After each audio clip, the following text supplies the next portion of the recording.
Guys, make sure you stay until the end. We want to share one good advice with you. If you make that simple mistake, you may end up spending thousands of dollars on parts and repairs, diagnostics that you may actually not even need. Make sure you stay until the end. We'll explain what we're talking about.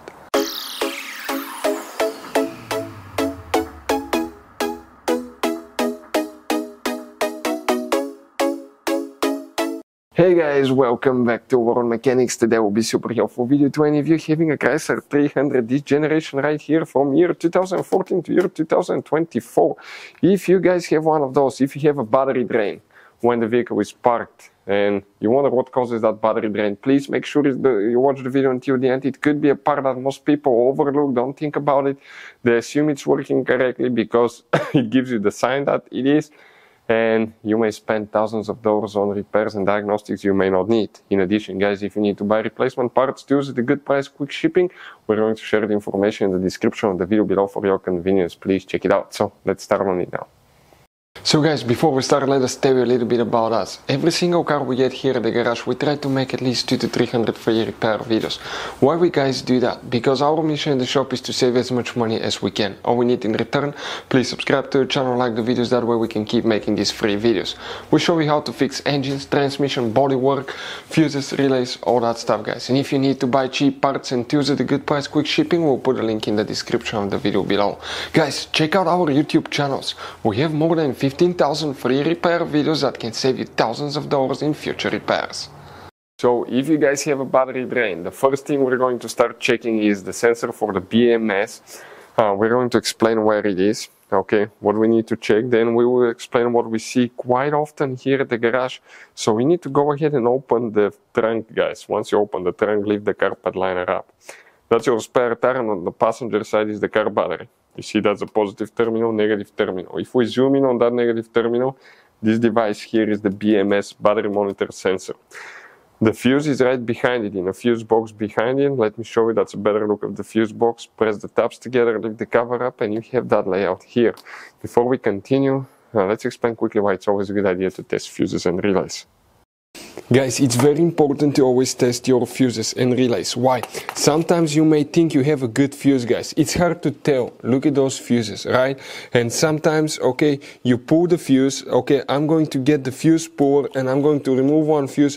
I want to show you on that 20 amp fuse. Sometimes it's very unclear if that fuse is burned or not. You may not clearly see it. So always, guys, test them, because if you don't test the fuse, you assume it's good.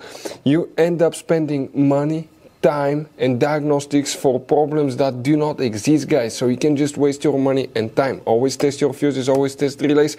We will put links in the description of the video below where you can find, guys, a video for testing a fuse and testing a relay that will explain everything that you need to do. If you guys need to buy any parts, tools for your Dodge Ram, fuses, relays at a really good price, quick shipping, that way you do not waste money and time, we're going to put a link in the description of the video below for your convenience. Please check it out.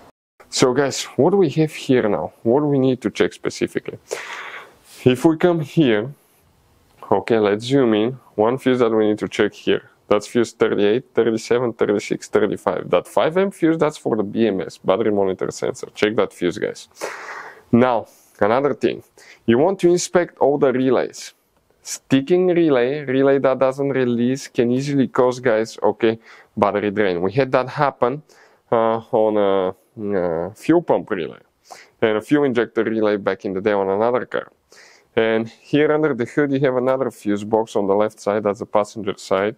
You squeeze the tabs, pull it out, and you're going to see, guys, a layout that looks like this one. Here you have multiple relays that you need to check as well. Sticking relay is quite a common thing that we see here at the garage. Next, guys, check this device here. This is known as alternator. That's what charges your battery when the serpentine belt turns. The crankshaft pulley turns the belt turns the alternator, charges the battery. You may never suspect that a bad alternator will drain the battery, because the moment you start the car, even if you have a bad battery, it starts charging it, right? But guys, surprise. On that alternator, almost every alternator, you have 6 diodes. One here, check this thing out, here, and 2 more here. The purpose of those diodes is to convert the alternating current from the alternator to DC current, from alternating to direct current. Now, the other purpose of those diodes is to let electricity flow only from the alternator to the car battery through that cable, and not the other way around. But if you have a failing diode, that can actually cause, guys, when you turn the car off, the electricity from the battery to go back to the alternator and get discharged.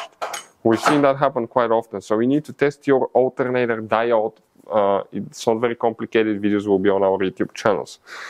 Next, guys, if you keep driving with bad diode, that can cause alternator current to reach computers, modules. Some of these newer vehicles have up to 40-50 modules, and that can cause a headache, guys. Okay, later you can burn modules, computers, damages.